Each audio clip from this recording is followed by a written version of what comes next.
So with any new class that you're taking, always start with the syllabus. The syllabus is available for you to download. You want to print it off. What you're going to find in the syllabus is a lot of very useful information about how the course is structured and what the rules are. So if you're in e-learning, you'll see a link directly to the syllabus on the left side menu so that you can immediately go to that and print it off. And the syllabus includes the schedule of what we're going to be doing and when it's due and all of your due dates. It includes the grading system, how many points are given for different things. How many points does it take to get an A in the course? The course is based on a point system, so you just add up all your points that you're collecting over the semester, and the total you just compare to the grading scale. And that way you can see how you're doing. And there's a couple of ways. There's actually 3 ways to fail the course. One is to not get enough points. So if you don't get enough points for a D, you're going to get an F. And one is if you don't submit one of your lab reports. You have 3 full lab reports that are due over the semester, and failing to submit one of those on time will result in an F in the course. So submit anything, write anything, get it in. Make sure you submit 3 full lab reports. We do several labs, but you only have to pick out 3 to do your full lab reports. We'll talk about that in a little bit. And if you're caught cheating or plagiarizing, you shall get an F for the class. There's also in the syllabus, there is an FAQ section of questions that students have, especially taking an online class. So read that over as well. So make sure you print off your syllabus and read over your syllabus, because you're responsible for knowing that. And then you've got it in front of you at any point. So maybe make up a folder or make up a binder that you'll start to keep this stuff together in. Every week I'm going to send you instructions on what we're going to be doing, so that will be sent in an email.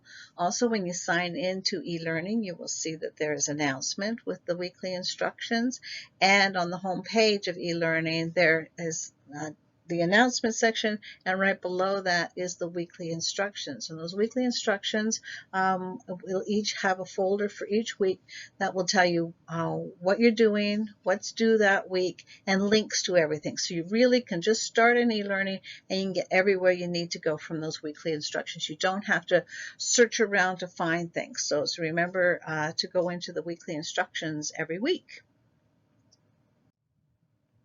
So what do you need for this course? So there's a few items that you make sure that you get set up before the course starts.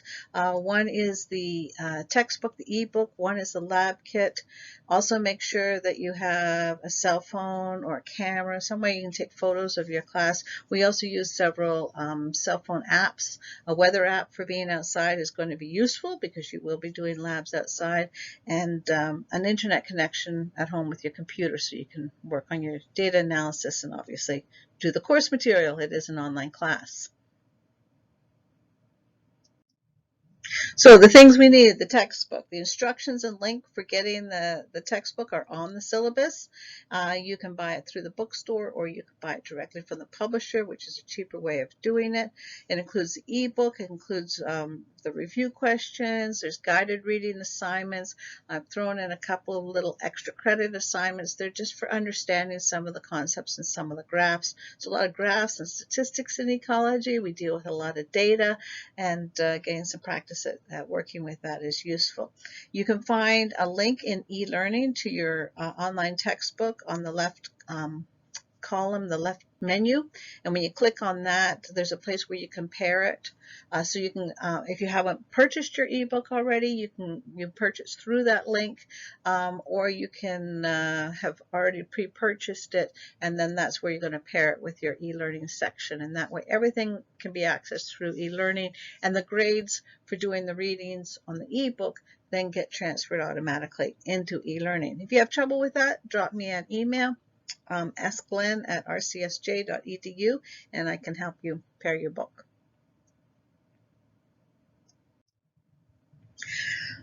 When you are looking through the ebook, then you're going to see that the different chapters are each having due dates for different weeks. When you read through the chapter, what it's going to do is give you some practice questions so you can learn the material in the chapter. When you've been able to successfully answer those practice questions, gives you a few points that get thrown into your point scores. So each week we have a different chapter that we're working on, and we have also at the end of the textbook there's an appendix that has these little boxes on how to analyze data in ecology. They're called Investigating the Evidence. And so each week we'll be looking at a different one of those as well. In addition to reading your book, I have video lectures on every chapter that we are doing, so you get to watch the video lectures. It might be nice to read the book first, and then you can have it open. Have the material in your head so that when you're watching the video lectures, it's going to make more sense. Also, for those video lectures, the PowerPoint notes are available on e-learning. I have made a PDF for each one so that you can print that off, have those PowerPoint notes in front of you, and then as you're watching the video lecture, you can add on the notes just like you would in a lecture in class. You're also purchasing a lab kit that is only available from the bookstore. It includes the equipment and field instructions that you need for all our labs. So this is a requirement. You can't do your labs without your lab kit. What we're going to be doing is pooling the class data for analysis. So you'll collect it individually, and then we're going to put them together in data sets. And then the data analysis information will be put in e-learning, and that will all be linked in your weekly instructions folder. You're also going to maintain a blog, and we'll be talking about these blogs where you're going to post your photos from your data collection, you're going to post your data sheets, and you're going to post your data analysis. So each week you'll be updating your lab blog. In addition, you're going to select 3 of the labs that we do to write full lab reports using the class data on.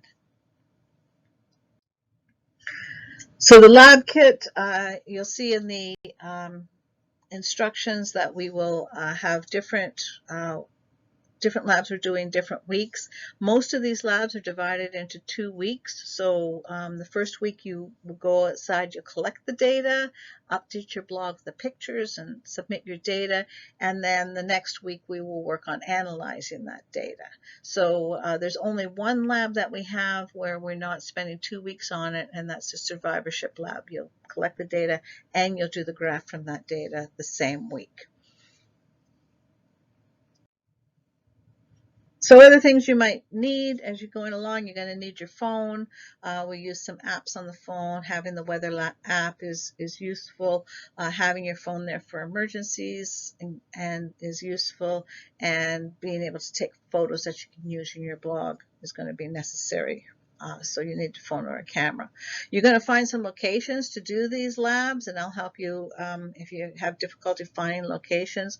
You're going to need a forested area. You're going to need a lawn area. You're going to need to find a cemetery for one of the labs. Things for your own personal protection: hat, sunblock, sunglasses, insect repellent. Obviously, you're going to need something to write with. And then at some point you need your computer and your internet for doing your coursework. Let's talk about communication. The simplest single biggest problem in communication is the illusion that it has taken place. George Bernard Shaw. That is probably the biggest problem people have in science class, is communicating science. And there's a number of different ways we're going to be working on communication. You're going to be doing blogs, you're going to do lab reports, we're going to use Zoom meetings, and we're going to do tests. And this way, not only are you going to be able to communicate to me what you know, I'm also going to try to be communicating to you very clear directions, instructions, and information so that you can learn. So let's talk about blogs. You're going to be setting up 2 separate blogs in this course. These are going to be public blogs that you're going to share with everyone on the discussion board. If you've already set up a blog before and you know how to do this, you can set up your blog on any platform you like. I'm going to show you how to use Google Sites if you haven't set up a blog, because it's just an easy way, and it's free and easy, and that way you can set up a blog that way. So the lab blog, you're going to share photos of your labs, your field book, and you're going to present your results. We're going to pool all the class data, so everyone in the class can then use the results for the analysis and the lab reports. If you've given us a public link to your blog, then everyone can see where your data comes from.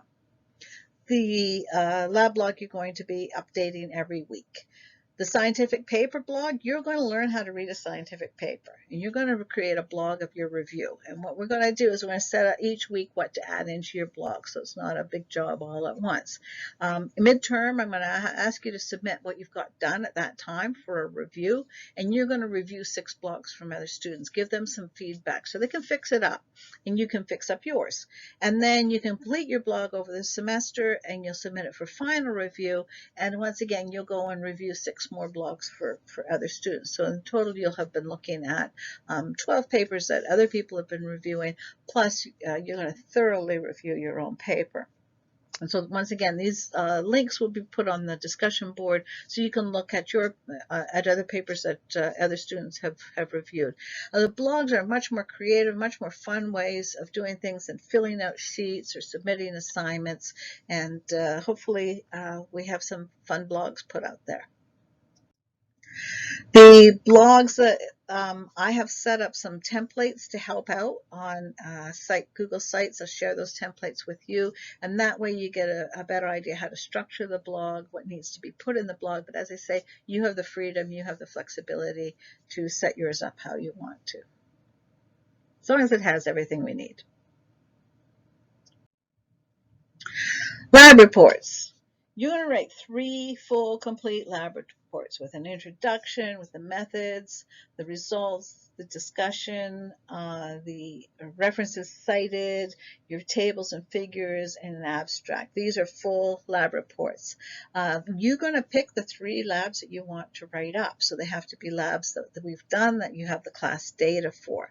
You're going to come up with a hypothesis for your lab that can be tested using the class data. And these cannot be trivial hypotheses, like I can count the number of trees in the woods. That is not a hypothesis, and that is rather trivial. The first lab report, you'll get feedback on that, and you'll be able to fix it up and resubmit it. In order to do these lab reports, you're going to have to follow the format that I give you in e-learning. You're going to have to follow the instructions that are given.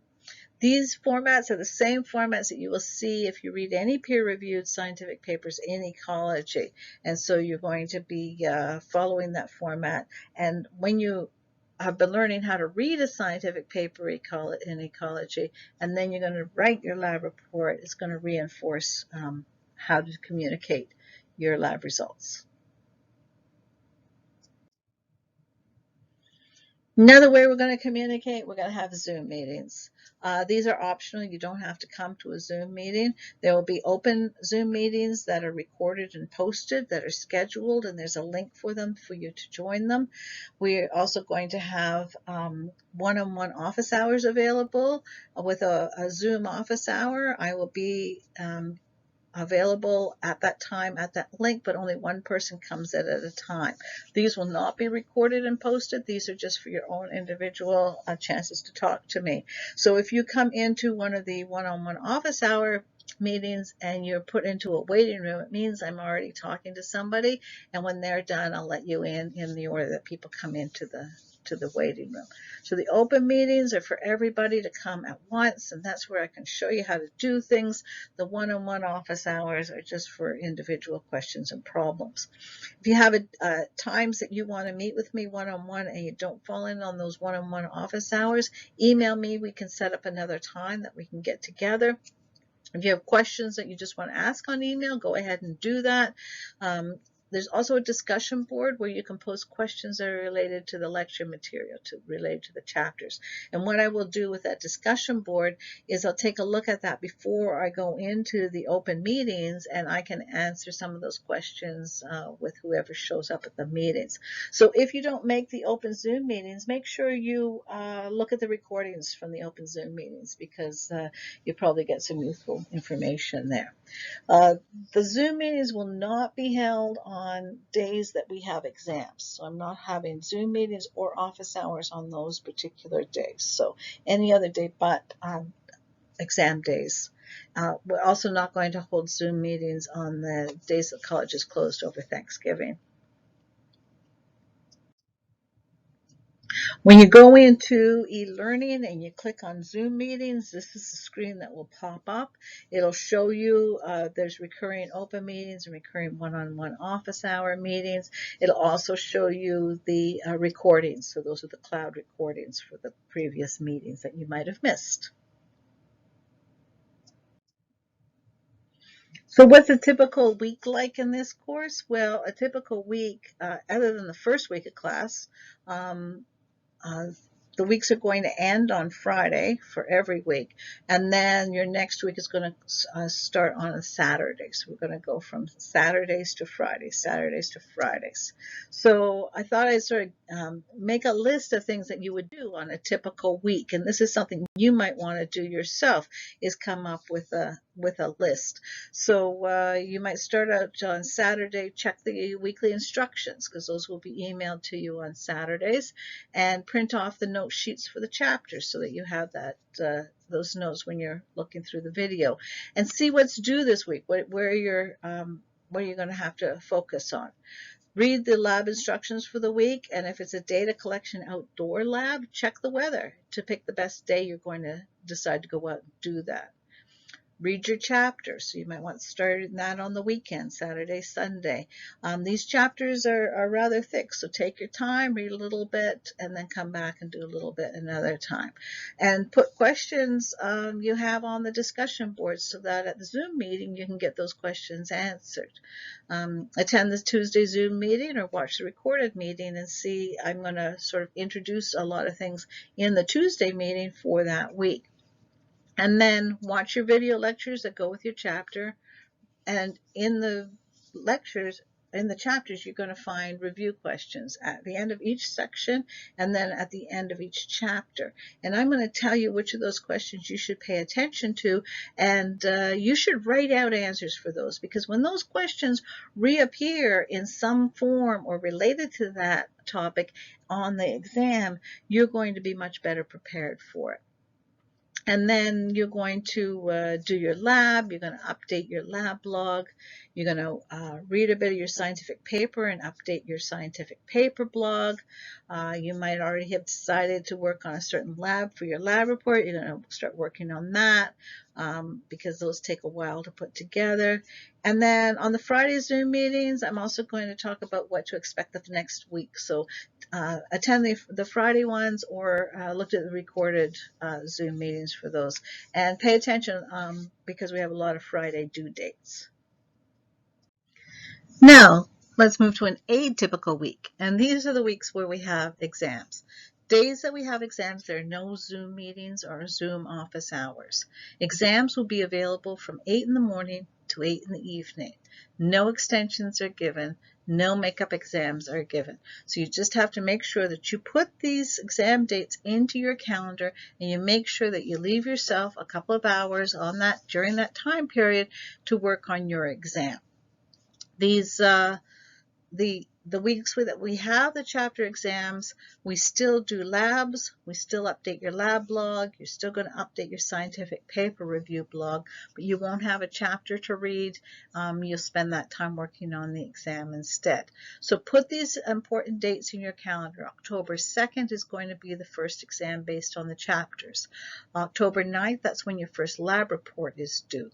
October 23rd, that's when you're going to submit your scientific paper blog for its midterm review. It won't be complete yet, but you can get some feedback.